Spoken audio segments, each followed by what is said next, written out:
الحمد لله نحمده ونستعينه ونستغفره ونؤمن به ونتوكل عليه ونعوذ بالله من شرور أنفسنا ومن سيئات أعمالنا من يهده الله فلا مضل له ومن يضلله فلا هادي له ونشهد أن لا إله إلا الله وحده لا شريك له ونشهد أن سيدنا ومولانا محمدا عبده ورسوله صلى الله عليه وعلى آله وأصحابه وبارك وسلم تسليما كثيرا كثيرا. أما بعد فأعوذ بالله من الشيطان الرجيم. بسم الله الرحمن الرحيم. من عمل صالحا من ذكر أو أنثى وهو مؤمن فلنحيينه حياة طيبة ولنجزينهم أجرهم بأحسن ما كانوا يعملون. وقال الله تعالى: ومن أعرض عن ذكري فإن له معيشة ضنكا ونحشره يوم القيامة أعمى قال رب لم حشرتني أعمى وقد كنت بصيرا قال كذلك أتتك آياتنا فنسيتها وكذلك اليوم تنسى. وقال الله تعالى: أنزل من السماء ماء فسالت أودية بقدرها فاحتمل السيل زبدا رابيا ومما يوقدون عليه في النار ابتغاء حلية أو متاع زبد مثله كذلك يضرب الله الحق والباطل فأما الزبد فيذهب جفاء وأما ما ينفع الناس فيمكث في الأرض كذلك يضرب الله الأمثال. میرے محترم دوستوں اور بزرگوں، زندگی بسر کرنے کی دو لائنیں، ایک لائن تو ہے اعمال اور کردار والی، اور دوسری لائن ملک اور مال اور چیزوں والی. اعمال والی لائن کے اندر بھلے عمل کا نفع اور برے عمل کا نقصان آنکھوں سے دکھائی نہیں دیتا، لیکن زمین اور آسمان کے پیدا کرنے والے اللہ نے اس کی خبر دی ہے جو ہو کر رہی ہے. لیکن چیزوں کا نفع نقصان جو ہے وہ انسان کو آنکھوں سے دکھائی دیتا ہے. تو اس لیے آدمی چیزوں کے نفع نقصان کو سامنے رکھ کر پوری زندگی بسر کرتا ہے. اللہ نے یہ انتظام کیا کہ بھلے اور برے عمل کا جو نفع نقصان ہے وہ بتانے کے لیے اللہ پاک نے دعوت کا کام چالو کرایا نبیوں کے ذریعے، اور ہر زمانے میں نبیوں نے آ کر یہ بات بتائی کہ بھلے عمل کا کیا نفع ہے اور برے عمل کا کیا نقصان ہے. تو جو لوگ سلیم الفطرت اور سمجھدار اور انصاف والے لوگ تھے تو انہوں نے اپنی آنکھوں دیکھی کے بغیر نبیوں کی بات کو مانا، اور آخر میں ان کو معلوم ہو گیا کہ بھلے کاموں کا کیا نفع ہوتا ہے اور برے کام نہ کرنے کا کیا نفع ہوتا ہے. لیکن دوسرے جو ملک اور مال اور چیزوں والے تھے انہوں نے اس کا کوئی خیال نہیں کیا، اور وہ ملک اور مال عہدوں چیزوں دکانوں کھیتوں مکانوں کے اندر بڑھتے رہے، اور آخر میں جا کے انہیں معلوم ہوا کہ ہمارے عمل اور ہمارے کردار خراب ہو گئے تھے. تو اس بنا پر کتنی بڑی بلا ہم لوگوں پر آئی، کسی پر زلزلہ، کسی پر سیلاب، کسی پر ہوا کا طوفان، کسی کی بستی کو اللہ پاک نے الٹ دیا، کسی کے اوپر فرشتے کی زور کی چیخ پڑی اور اس کی وجہ سے وہ تباہ و برباد ہو گئے. اور کسی کے لیے چھوٹے چھوٹے پرندے، چھوٹے چھوٹے کنکر، چھوٹے چھوٹے پتھر اوپر سے انہوں نے پھینکے اور ہاتھیوں کا لشکر تباہ اور برباد ہو گیا. یہ ساری باتیں اللہ پاک نے پہلے زمانے میں کر ڈالی. اعمال کا اور چیزوں کا جو فرق ہے یہ بتا دیا. یہ تو ہو گیا دنیا میں. اور اس کے بعد پھر آخرت ہے مرنے کے بعد والی زندگی.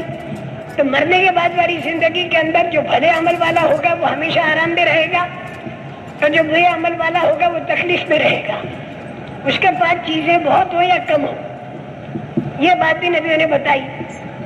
یہ دو آیتیں جو میں نے پڑھی ہیں آپ حضرات کے سامنے وہ اسی بات کو بتاتی ہیں. یہ دونوں آیتیں جو ہیں یہ اللہ کا کلام ہے، زمین اور آسمان کے پیدا کرنے والے اللہ کی بات ہے. اور اللہ کی جو کتاب ہوتی ہے بڑی طاقتور ہوتی ہے. اللہ کی کتاب کا مقابلہ ساری دنیا کی طاقتیں نہیں کر سکتی. پہلے زمانے کے اندر بھی انجیل، تورات اور زبور کا مقابلہ جو ہے وہ ساری دنیا کی طاقتیں مل کر نہیں کر سکی. اللہ کے کلام کے اندر اور اللہ کی کتاب کے اندر زبردست طاقت ہے، لیکن وہ طاقت ظاہر اس وقت ہوتی ہے جبکہ اللہ کی کتاب میں جو بات لکھی ہوئی ہے وہ انسانوں کے بدن سے چالو ہونے لگی. جو کچھ اللہ نے آنکھوں کے بارے میں بتایا تو وہ آنکھوں کے اندر اس کا عمل چالو ہو جائے. قُلْ لِلْمُؤْمِنِينَ يَغُضُّوا مِنْ أَبْصَارِهِمْ وَيَحْفَظُوا فُرُوجَهُمْ. اللہ کہتے ہیں کہ مسلمانوں سے کہہ دو کہ اپنی نظریں جو ہیں یہ نیچے رکھیں اور اپنی شرم گاہوں کی حفاظت کریں. تو نظر کی حفاظت کر کسی نے کی اور کسی کی بہو بیٹی کو نہیں دیکھا اور نظر کی حفاظت کی تو قرآن کی آیت اس کے آنکھ میں آ گئی، اس کا عمل آ گیا. اسی طرح یمشون علی الارض ہونا، زمین پر چلتے ہیں اور بہت سنجیدگی کے ساتھ چلتے ہیں. تو اب اس کے پیر جو ہے تواضع کے ساتھ اٹھتے ہیں تو پیروں کا پر قرآن کا عمل آ گیا. اسی طرح پورے بدن کے لیے اللہ تعالیٰ کے احکامات ہیں، دل کے لیے بھی اللہ کے احکامات ہیں، دماغ کے لیے بھی اللہ پاک کے احکامات ہیں. دل کے بارے میں اللہ تعالیٰ کا حکم ہے کہ تقوی اختیار کرو. اسی طرح نماز جو پڑھیں گے نا تو نماز پڑھنے کے اندر پورا بدن اللہ کے حکموں کا پابند بن جاتا ہے. تھوڑی دیر میں آنکھ، کان، زبان، ہاتھ پیر بالکل پابند. نماز کے اندر ادھر ادھر نہیں دیکھتا آدمی، اور نماز میں آنکھ پابند اور کان بھی پابند، زبان بھی پابند، کس موقع پر کیا پڑھنا، اور پیر بھی پابند. یہ ساری پابندی نماز کے اندر آ جاتی ہے. اگر اچھی طرح نماز پڑھی تو نماز کے باہر بھی پابندی باقی رہے گی. یہ گھر پر جائے گا تو پورے بدن کو اللہ کے حکموں کا پابند بنائے گا. تو میرے محترم دوستو، یہ قرآن کے اندر جو بات اللہ نے کہی وہ انسان کے بدن میں جاری ہو جائے تو پھر قرآن کی طاقت ظاہر ہوگی. قرآن کی محنت کے 4 میدان ہیں. ایک میدان تو قرآن کی محنت کا اس کے لفظ ہے، اور دوسرا میدان اس کے معنی ہے، اور تیسرا میدان اس کا عمل ہے، اور چوتھا میدان اس کی دعوت ہے. اور ہر ایک کے اندر زبردست طاقت ہے. قرآن کے لفظوں میں اتنی طاقت ہے کہ جب رات کا وقت ہوتا تھا اور رسول کریم صلی اللہ علیہ وسلم قرآن پڑھتے تھے تو ابو جہل جو دن بھر مخالفت کرتا تھا قرآن کی اور رسول کریم صلی اللہ علیہ وسلم کی، لیکن ایک کنارے پر کھڑا ہو کر چپ کے رات کو قرآن سنتا تھا. عرب تھا، اس کا دل پر اثر ہوتا تھا اس کا. دوسرے کنارے کے اوپر ابو سفیان جو ابھی تک رضی اللہ عنہ نہیں بنے تھے وہ سنتے تھے، اور تیسری طرف اخنس ابن شریق. یہ تینوں کی تینوں دن بھر قرآن کی مخالفت کرتے تھے اور رات کو قرآن سنتے تھے. ایک مرتبہ تینوں کی ملاقات ہو گئی، پوچھا کہاں سے آئے، معلوم ہوا تینوں قرآن سن کر آ رہے. تو تینوں نے آپس میں معاہدہ کر لیا کہ اب ہمیں قرآن رات کو سننا نہیں چاہیے، لوگوں کو معلوم ہوگا تو پھر ہماری بات کا اثر نہیں رہے گا کہ دن بھر قرآن کی مخالفت کرتے ہو اور رات بھر قرآن سنتے ہو. طے کر لیا. لیکن جب رات ہوئی تو پھر اندر ہی اندر پیاس لگی قرآن کی، بلبلا اٹھا قرآن کے سننے کا. تو تینوں نے کیا سمجھا کہ آج وہ 2 تو ہوں گے نہیں، میں اکیلا ہوں گا. پھر تینوں آ گئے اور ساری رات قرآن سنا. پھر صبح ملاقات ہوئی تو بھانڈا پھوٹا. یہ تو ہے قرآن کے لفظ کی تاثیر. تو اب اندازہ لگاؤ کہ قرآن کے معنی میں کتنی تاثیر ہوگی، تو پھر اندازہ لگاؤ کہ قرآن پر جو عمل کریں گے اس میں کتنی تاثیر ہوگی. تو پھر قرآن کی دعوت دی جائے گی، اس میں کتنی تاثیر ہوگی؟ ساری دنیا کی طاقتیں اس تاثیر کو ہٹا نہیں سکتی. لیکن تم یہ کہو گے کہ مولوی صاحب آج تو وہ بات نہیں ہو رہی، پہلی آسمانی کتابوں کا مقابلہ کوئی نہیں کر سکا، لیکن آج قرآن پوری دنیا کے اندر ہے، لیکن اس کے باوجود جو غلط چیزیں ہیں خود دنیا کے اندر چل رہی ہے.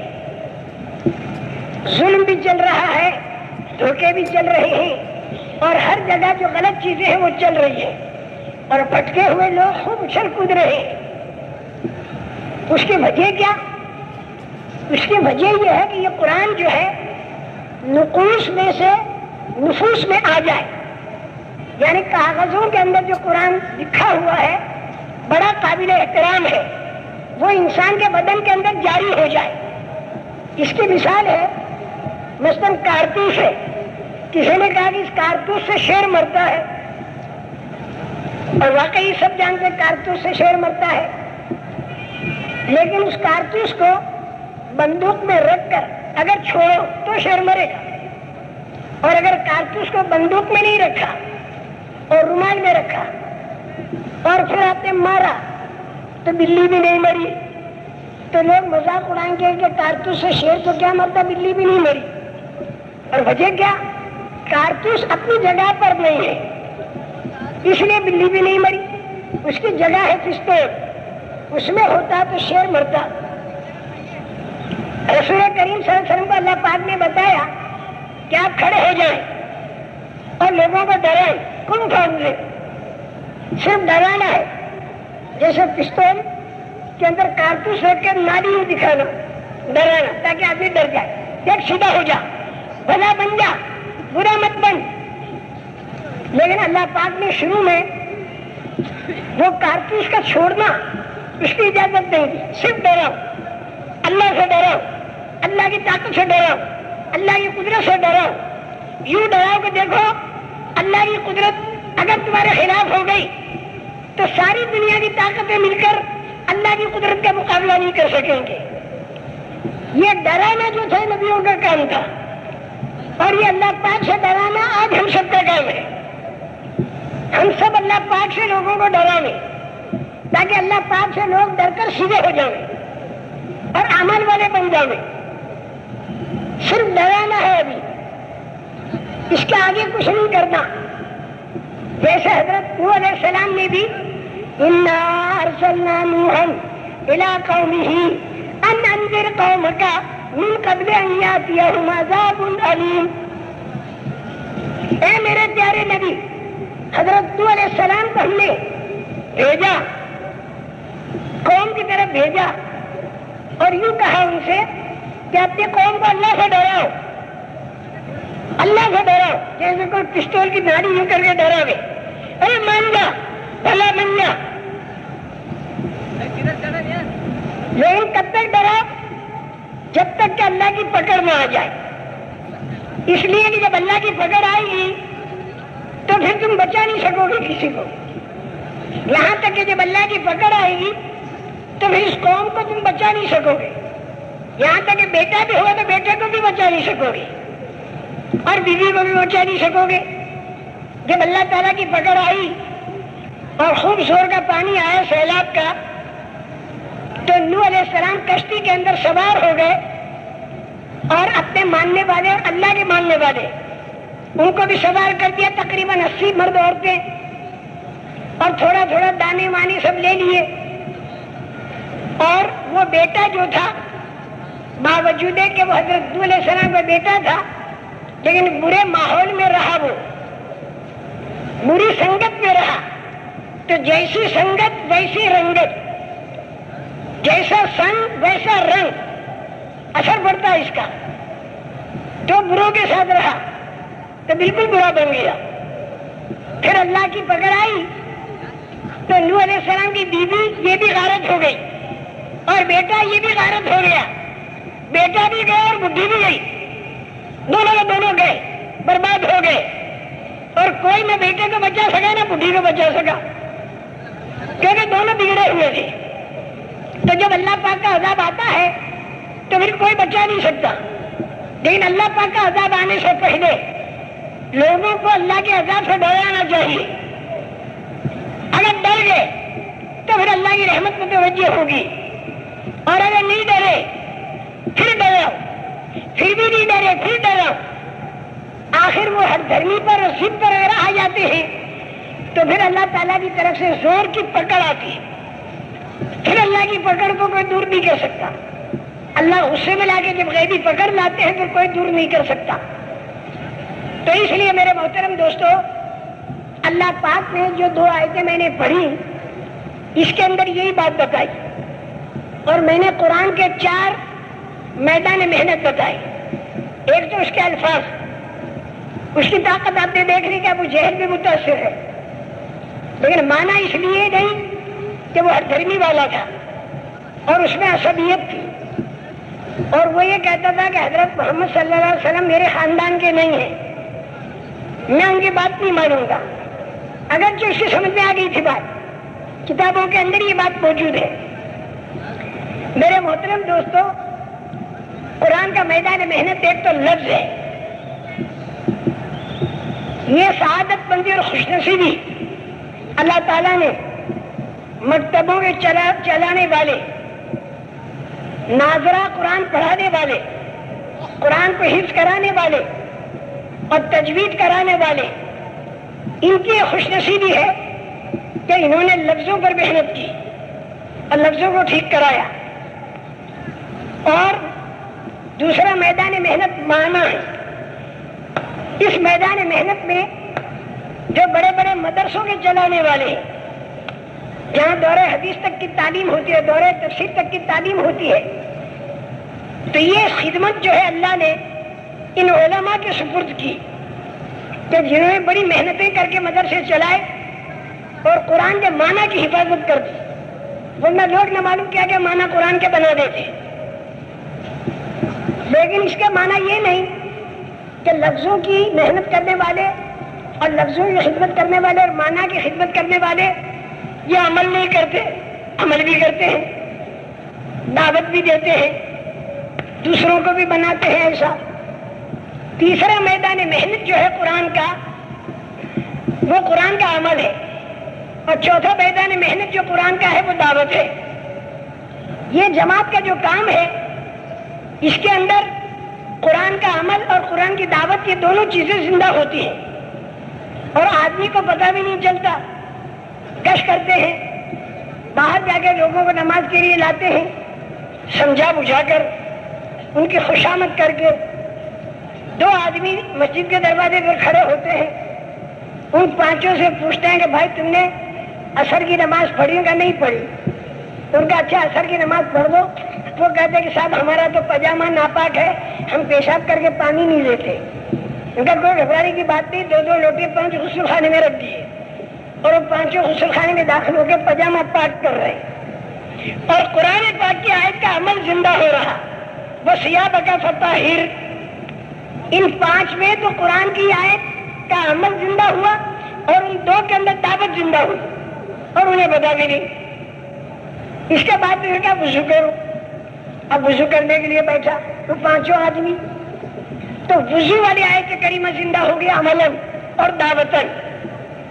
یا ایھا الذین آمنوا اذا قمتم الی الصلاۃ فاغسلوا وجوہکم وایدیکم الی المرافق وامسحوا برؤوسکم وارجلکم الی الکعبین. یہ آیت کریمہ کا عمل اور دعوت زندہ ہو گئی. اس کے بعد وہ نماز پڑھنے کھڑا ہوا. قبلہ کس طرف ہے بتایا، قبلے کی طرف منہ کیا.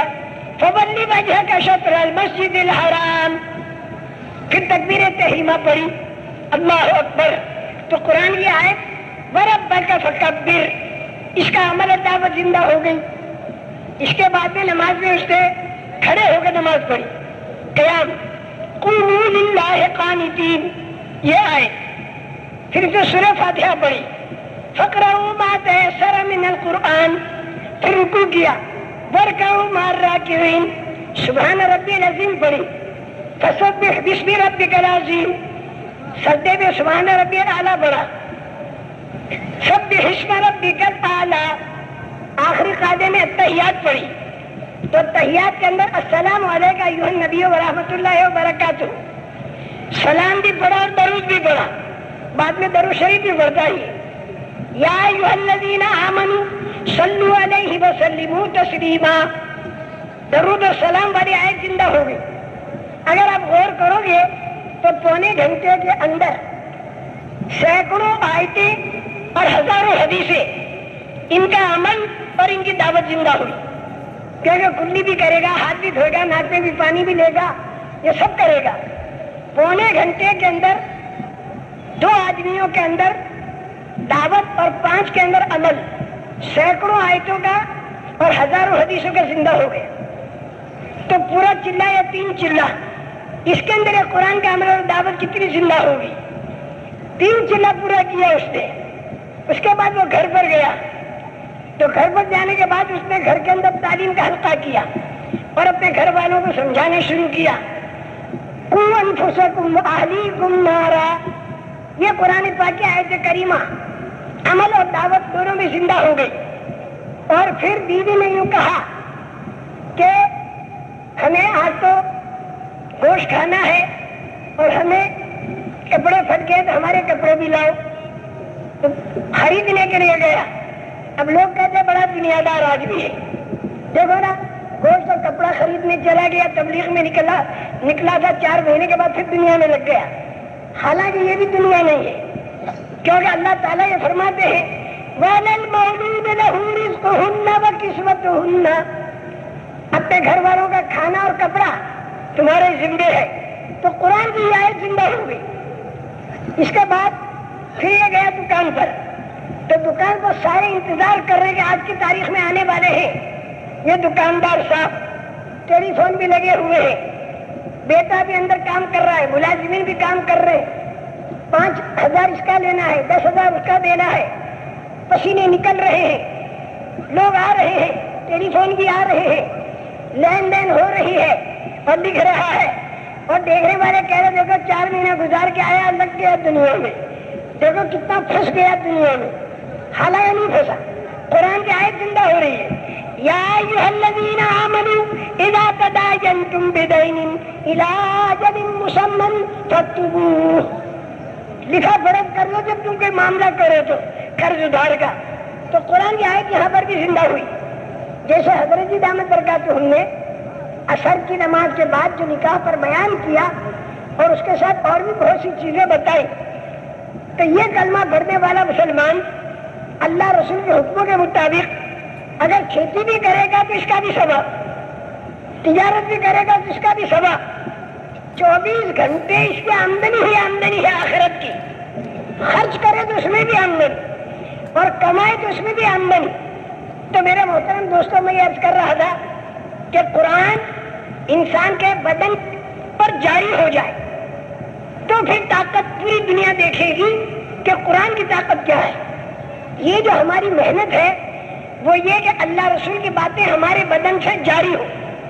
اگر قرآن کے سمجھنے کے لیے رسول کریم صلی اللہ علیہ وسلم کی حدیثیں ہیں اور رسول کریم صلی اللہ علیہ وسلم کی باتوں کو سمجھنے کے لیے پھر صحابہ کرام رضوان اللہ علیہ اجمعین کی زندگی ہے، یہ 3 دولتیں ہم کو اللہ نے دی ہے، ایک تو قرآن اور ایک رسول کریم صلی اللہ علیہ وسلم کے اقوال اور افعال، آپ کی زبان کی باتیں اور آپ کا عمل، اور تیسرے صحابہ کرام رضوان اللہ علیہ اجمعین کی زندگی کہ رسول کریم صلی اللہ علیہ وسلم نے فرمایا کہ بنی اسرائیل جو تھے بڑے بگڑے ہوئے، جنہوں نے دنیا کو اندر بھرا اور دین کو باہر ظاہر کیا، اوپر دین کا لیبل لگایا اور اندر دنیا بھری ہوئی، ایسی بہت سی بے تکی حرکتیں ان بنی اسرائیل نے کی ہیں۔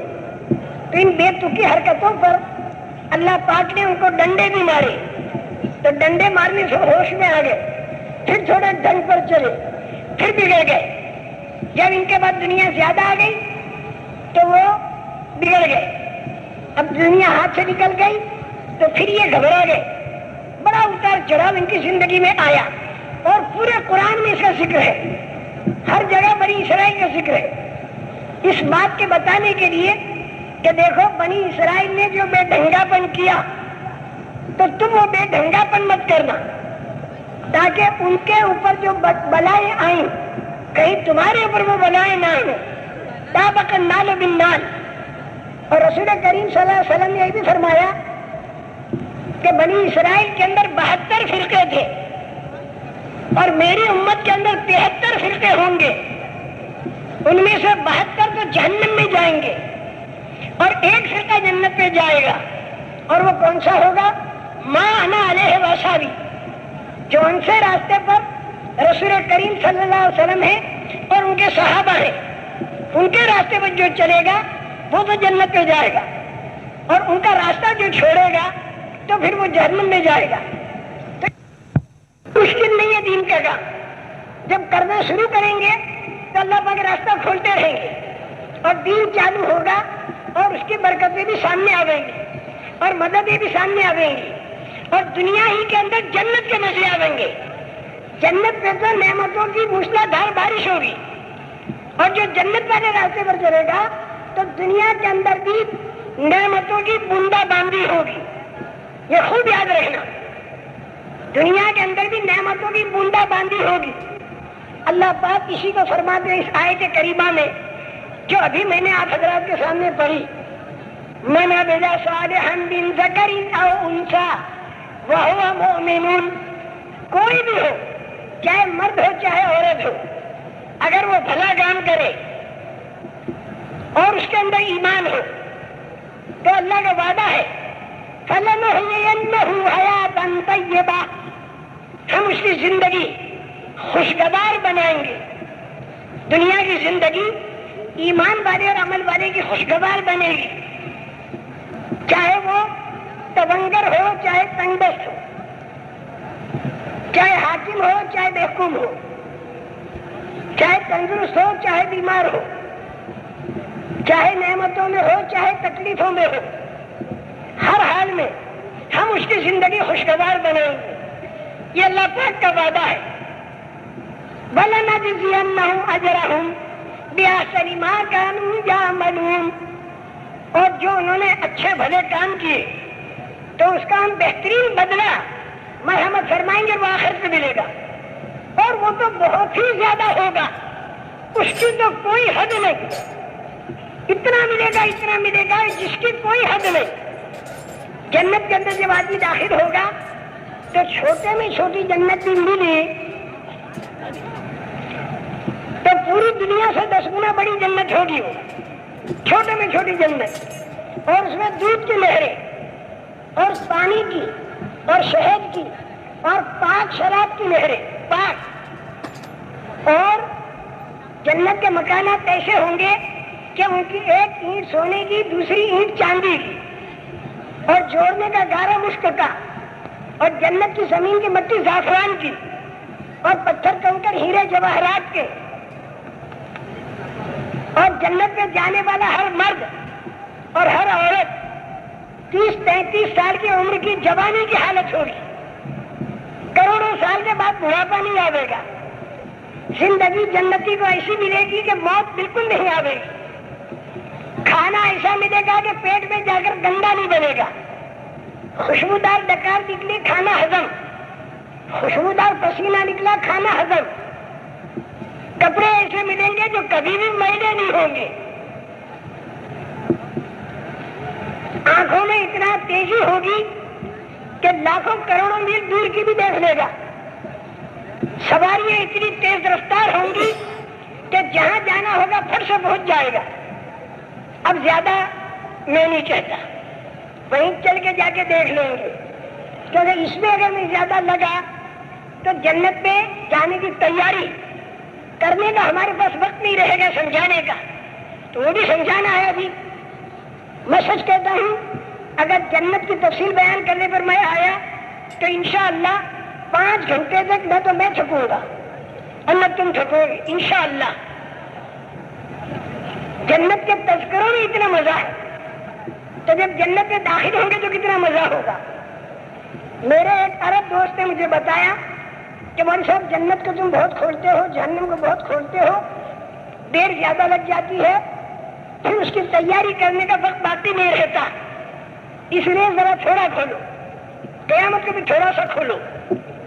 ذرا جنت کا شوق اور جہنم کا خوف پیدا ہو جائے، بس اس کے بعد پھر یہ بتاؤ کہ دنیا میں تیاری کیسے کرے کہ ہم جنت کے اندر داخل ہو جائیں، جہنم سے بچ جائیں، اس کے بھی بتانے کا وقت بچاؤ۔ تو جب سے میں نے یہ سوچ لیا کہ ذرا تھوڑا ہی سا کہنا اچھا ہے، شوق پیدا ہو جائے،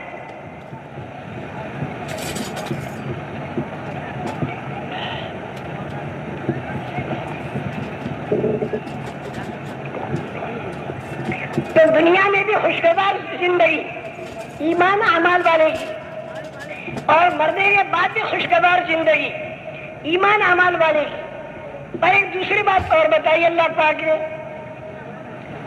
وَمَنْ أَعْرَضَ عَنْ ذِكْرِي، اللہ پاک کی بتائی ہوئی نصیحتوں سے جس آدمی نے منہ موڑ لیا اور بے ڈھنگے پن پر چلا، جھوٹ بولا، دھوکہ دیا، غبن کیا، خیانت کی، ظلم کیا، نمازی پڑھی، اللہ کی باتوں کو بیان نہیں کیا، اللہ کی باتوں کو سنا بھی نہیں، اور بالکل خراب راستے پر چل پڑا، تو اللہ یہ کہتے ہیں کہ فَإِنَّ لَهُ مَعِيشَةً ضَنْكًا، دنیا کے اندر اس کی زندگی تنگ ہوگی، چاہے بنگلہ بہت کھلا ہوا ہو لیکن زندگی اس کی تنگ ہوگی، بہت پریشان اور بے چین ہوگا، اور ایمان عمل والے کی دیندار کی زندگی خوشگوار ہوگی، چاہے اس کے رہنے کا مکان ایک جھوپڑا ہو، اس کی زندگی خوشگوار ہوگی، اور اس کی زندگی دنیا کی تنگ ہوگی۔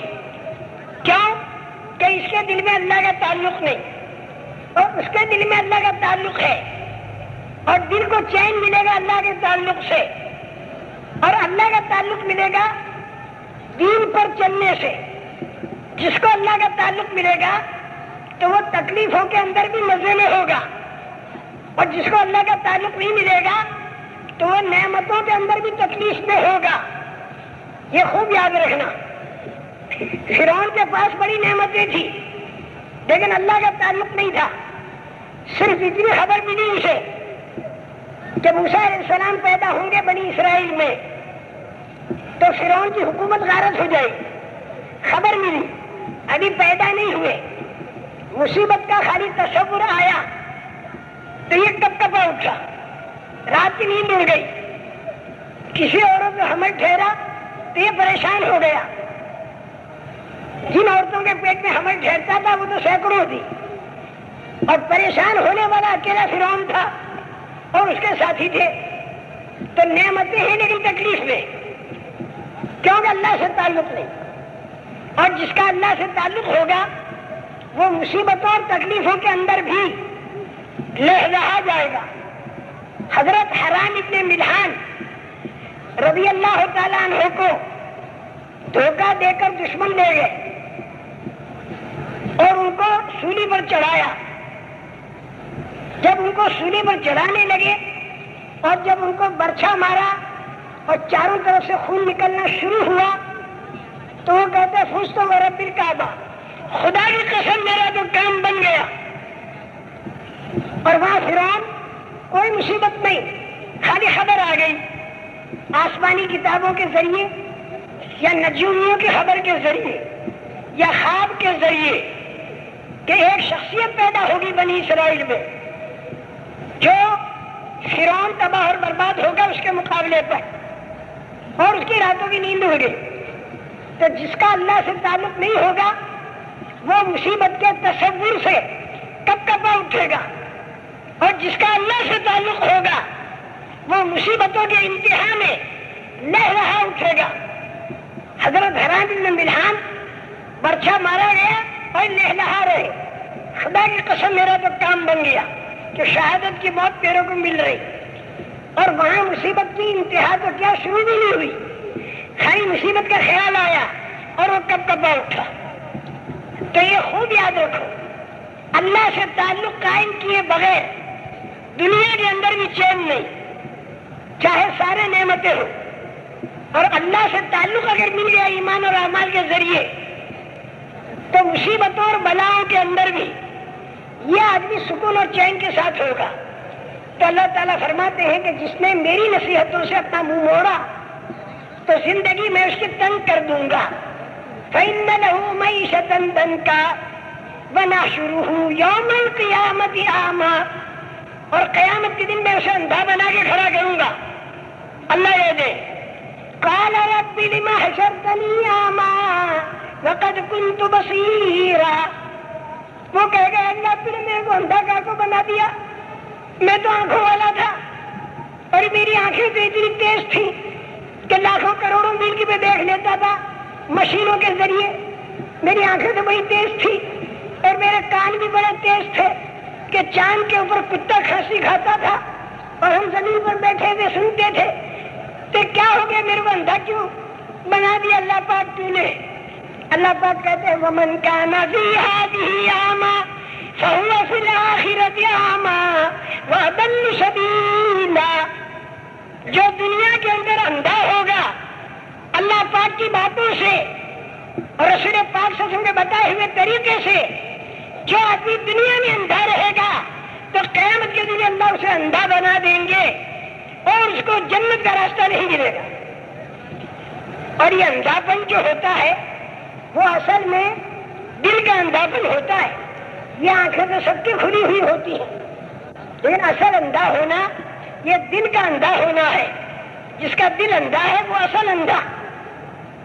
اور آنکھوں کے جو آنکھ ہے وہ تو ہر ایک کی دیکھتی رہتی ہے، بھلوں کی اور بروں کی سب کی آنکھیں دیکھ رہی ہیں، دل کی آنکھ جس کی بند ہو گئی بس وہ اندھا ہے۔ اس لیے میرے محترم دوستوں اور بزرگوں، اللہ تعالیٰ کہتے ہیں کہ میں اسے اندھا بنا کے کھڑا کروں گا، وہ کہے گا میرے کو اندھا کائے کو بنایا، میں تو آنکھ والا تھا، تو اللہ تعالیٰ جواب دیں گے کہ ہماری باتیں تیرے کو سنائی جاتی تھی اور تو اس پر دھیان نہیں دیتا تھا، تو آج بھی ہم بھی تیرا خیال نہیں کریں گے، اور جہنم کے اندر تو تپتا رہے اور جلتا رہے اور برباد ہوتا رہے۔ جہنم بڑی خطرناک جگہ ہے، بڑی خطرناک جگہ ہے، اللہ میرے کو بھی بچا دے، اللہ تم کو بھی بچا دے، بڑی پریشانی کی جگہ ہے جہنم، اللہ تعالیٰ کا قید خانہ ہے، اس کے اندر ہتکڑیاں ہیں، بیڑیاں ہیں، زنجیریں ہیں، توق ہیں، بڑے بڑے سانپ ہیں، ایک مرتبہ اگر ڈسے تو 40 سال تک اس کی تکلیف رہے گی، بچھو بھی وہاں پر خچر کے برابر، ان کے کاٹنے کی تکلیف الگ ہوگی، بہت پریشان ہوگا جہنم میں جانے والا۔ اور بغیر ایمان کے اور کلمے کے جو آدمی مرا تو وہ تو ہمیشہ کے لیے جہنم میں جائے گا۔ اس لیے انبیاء کرام علیہ السلام لوگوں کو جب سمجھاتے تھے تو بڑی رحم کے ساتھ، مہربانی کے ساتھ، اخلاق کے ساتھ، نرمی کے ساتھ، ان کی کڑوی کسیری جھیلتے ہوئے انبیاء کرام علیہ السلام سمجھاتے تھے، مارے کھا کھا کر بھی سمجھاتے تھے، اور راتوں کو اٹھ کر روتے تھے کہ کہیں یہ لوگ جہنم کے اندر نہ چلے جائیں۔ وہ نبیوں والا درد، وہ نبیوں والا غم اور بے چینی ہم لوگ جماعتوں میں پھر کر اور مکانی کام کر کے اپنے دل کے اندر اتارے۔ اگر نبیوں والی بے چینی اور بے قراری مل گئی تو میرے محترم دوستو یہ آدمی خوب اللہ کے سامنے روئے گا اور مانگے گا اور مانے گا۔ کرتے رہنا، ڈرتے رہنا، روتے رہنا، مانگتے رہنا، مانتے رہنا، یہ سارے کام کرے گا۔ تو اللہ پاک نے دونوں آیتوں میں دونوں باتیں بتا دی، ایمان اور عمل والے کے ساتھ اللہ کا معاملہ کیسا ہوگا، خوشحالی کا، اور جو بدکار ہوگا اس کے ساتھ اللہ کا معاملہ کیسا ہوگا، بدحالی کا، دنیا کا بھی اور آخرت کا بھی، دنیا کا بھی اور آخرت کا بھی۔ وہ کہے گا کہ میں آنکھ والا تھا، اندھا کیوں بنایا، تیرے سامنے آیتیں پڑھی جاتی تھی اور تو نے اس کا خیال نہیں کیا، اب ہم بھی تیرا خیال نہیں کریں گے۔ میرے محترم دوستو، اتنی بڑی بات بتانے کے لیے اللہ پاک نے نبیوں کو بھیجا۔ اب نبیوں کا آنا بند ہو چکا ہے بھائی، کوئی نبی رسول کریم صلی اللہ علیہ وسلم کے بعد نہیں آئے گا۔ اب یہ نبیوں والا کام جو ہے یہ پوری امت کے حوالے ہے۔ اور دیکھو ایک بات سمجھ لو، ہمارے اللہ یوں جب مہربانی پر آتے ہیں، اپنے بندوں پر مہربانی کرنے پر جب آتے ہیں تو اللہ پاک دعوت کے کام کو چالو کرا دیتے ہیں۔ جب تک نبیوں کا آنا تھا تو نبیوں کے ذریعے دعوت کا کام چالو کراتے تھے، لیکن جو لوگ دعوت کا کام کرتے تھے تو ان کی بھی اللہ پاک تربیت کرتے تھے، اور تربیت کی کا ایک وقفہ آتا تھا۔ 4 مرحلے ہیں، 4 مرحلے، اس کو ذہن میں رکھنا۔ پہلا مرحلہ تو وجود دعوت، یعنی دعوت کا کام، تبلیغ کا کام، بات سمجھانے کا کام، یہ پایا جائے، یہ پہلا مرحلہ۔ اور دوسرا مرحلہ جو ہے وہ ہے وقفہ تربیت۔ جب آدمی دعوت کا کام کرے گا، ایمان کے پھیلانے کا کام کرے گا، تو اللہ پاک ایک وقت لاتے ہیں اس کی تربیت کا۔ اور تربیت اللہ 2 طرح سے کرتے ہیں، کبھی دین کے کام کرنے والوں پر تکلیفیں لاتے ہیں، اور کبھی اللہ پاک ان کے اوپر نعمتیں لاتے ہیں، اور دونوں حالتوں میں انہیں کیا کرنا یہ اللہ نے قرآن میں بتایا، اور رسول کریم صلی اللہ علیہ وسلم کی زندگی میں معلوم ہوا، اور خلفائے راشدین کی زندگی کے اندر معلوم ہوا۔ اگر یہ پورے اتر گئے تربیت پہ، تکلیفوں کے اندر صبر کیا انہوں نے، اور نعمتوں کے اندر اللہ کا شکر کیا، اور شکر کے معنی یہ نہیں کہ تھینک یو، شکر کے معنی یہ نہیں کہ نمستے، شکر کے معنی یہ نہیں کہ شکریہ، بلکہ شکر زبان سے بھی ہو الحمدللہ، اور شکر دل سے بھی ہو، اور شکر عمل سے بھی ہو۔ اور عمل سے شکر کرنے کے معنی یہ ہے کہ اللہ پاک جو نعمت دے اس نعمت کو اللہ کے بتائے ہوئے طریقے پر لگا دے، یہ ہے شکر۔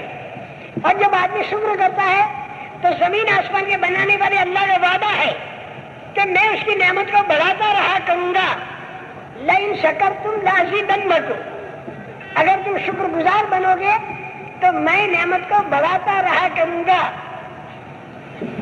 اور اگر ناشکری کرو گے تو پھر میری پکڑ بہت زیادہ ہے۔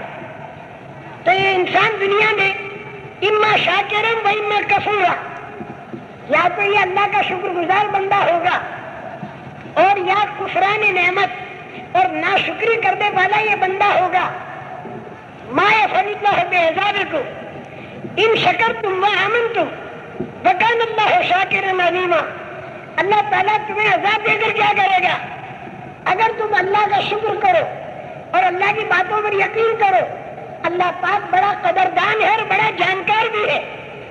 اس لیے میرے محترم دوستو، نعمتوں پر اللہ کا شکر کرنا، جوانی کی نعمت، مال کی نعمت، فراغت کی نعمت، تندرستی کی نعمت، عزت کی نعمت، جس کو بھی مل جائے تو وہ اس کا شکر کرے۔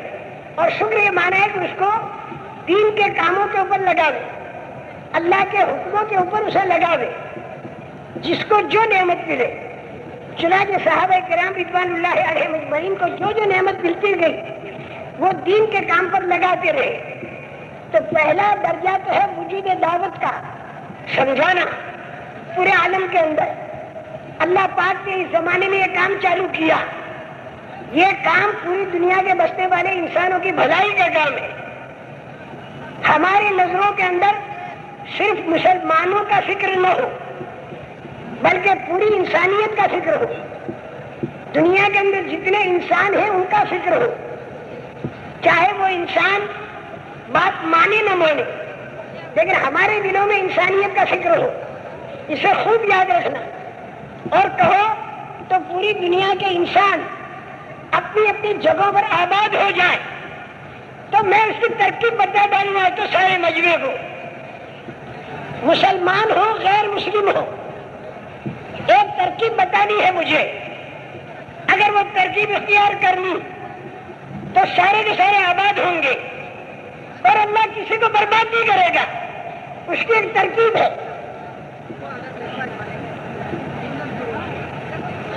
ایک آیت کریمہ پڑھ کے میں آپ حضرات کو بتا دوں۔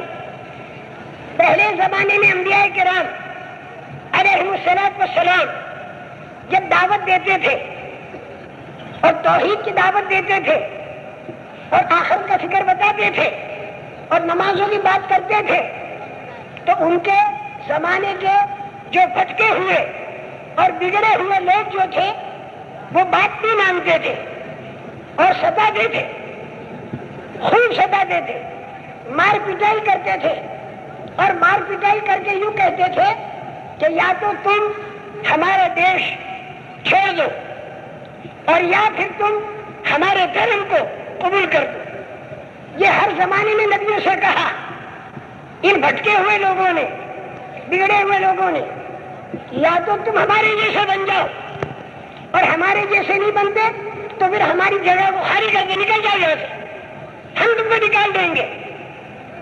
یہ ہر نبی کے ساتھ کہا کیا گیا، جو بھلائی کے لیے آئے اور جو مہربانی کے لیے آئے اور جو انسانیت کا فکر لے کر آئے، جو ان کے اوپر سے بلا اور مصیبتوں کو دور کرانے کے لیے آئے، جو ان کو اللہ سے تعلق کرنے کے لیے آئے اور مرنے کے بعد والی سزاؤں سے بچانے کے لیے آئے۔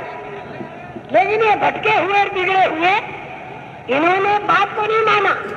وَقَالَ الَّذِينَ كَفَرُوا لِرُسُلِهِمْ لَنُخْرِجَنَّكُمْ مِنْ أَرْضِنَا أَوْ لَتَعُودُنَّ فِي مِلَّتِنَا۔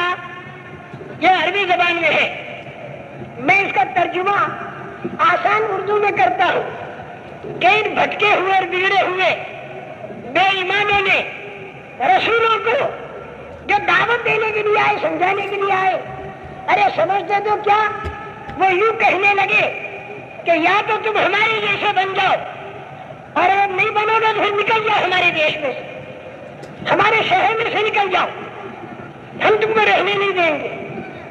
یہ تو انہوں نے کہا، اور کیوں کہا؟ اس لیے کہ ہمارے پاس طاقت ہے، اور ہمارے پاس دھن دولت ہے، اور ہمارا مجمع بھی زیادہ ہے، نکال لیں گے تم کو، یہ انہوں نے کہا۔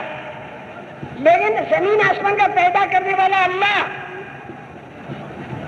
چاند اور سورج کا پیدا کرنے والا اللہ، بڑا طاقت والا اللہ، ایسا اللہ کہ ایک حکم دیا اور زمین آسمان بنا کے کھڑا کر دیا، اور ایک حکم دے گا زمین آسمان کو توڑ کے ختم کر دے گا۔ اتنا بڑا اللہ جس کے خزانے بھی بہت بڑے، اللہ کے خزانے لامحدود اور بے شمار ہیں، کوئی حد نہیں، تھوڑا تھوڑا دنیا کے اندر ڈالتا ہے یہ اللہ۔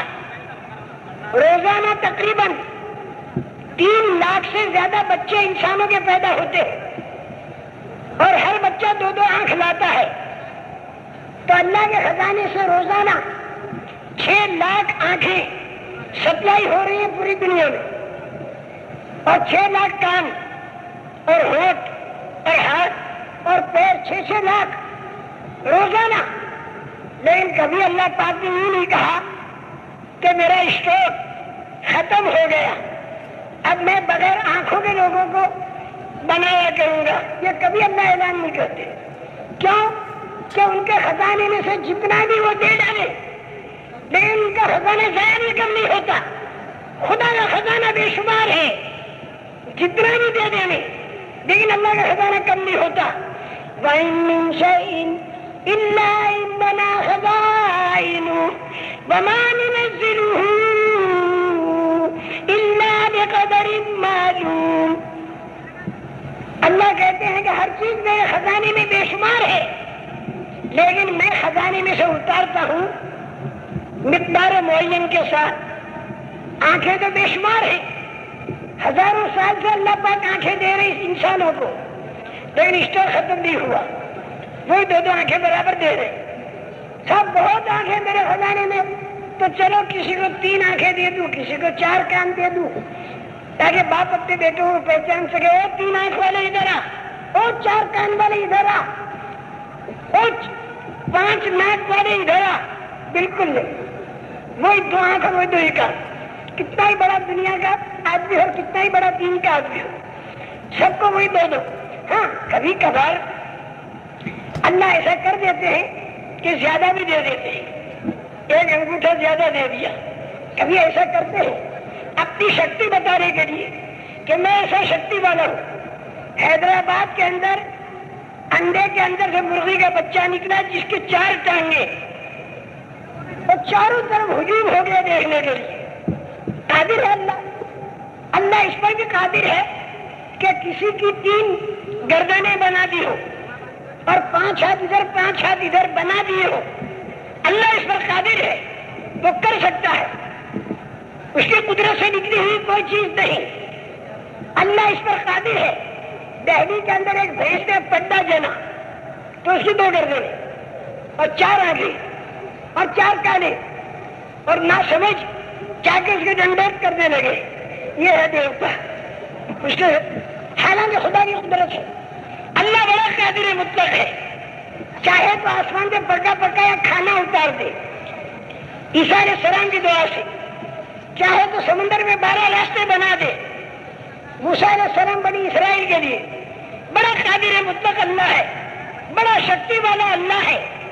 اللہ کی طاقت کے مقابلے میں ساری دنیا کی طاقتیں مکڑی کا جالا ہے.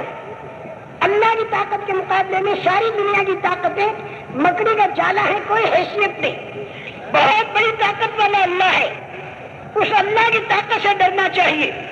اس اللہ نے جب بھٹکے ہوئے نے نبیوں سے یوں کہا کہ یا تو تم ہمارے جیسے بن جاؤ نہیں تو تم ہماری جگہ کو چھوڑ دو, ہم تمہیں نکال دیں گے.